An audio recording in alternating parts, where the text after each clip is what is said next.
परधाहते तुज अंगमा, प्रभुने नहीं जो पड़शे रंगमा।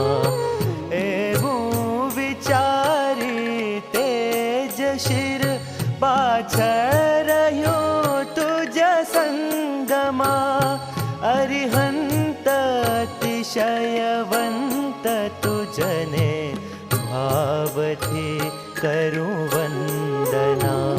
अरिहंत अतिशयवंत तुझने भावथी करूं वंदना। પ્રભુના ઘનઘાતી કર્મોનો ક્ષય થતાં પ્રભુની પાછળ અત્યંત મનોહર અને સૂર્ય કરતાં પણ અતિ તેજસ્વી ભામંડલ પ્રગટ થાય છે. તેનો આકાર સૂર્ય જેવો હોય છે. તે અંધારામાં પણ દશેય દિશાઓને પ્રકાશિત કરે છે. અરિહંત પરમાત્માના દેહમાંથી રેલાતા અદ્ભુત પ્રકાશનું તે સંવરણ કરે છે. અન્યથા ભગવંતના અત્યધિક તેજસ્વી શરીર સામે જોવું પણ શક્ય ન બને.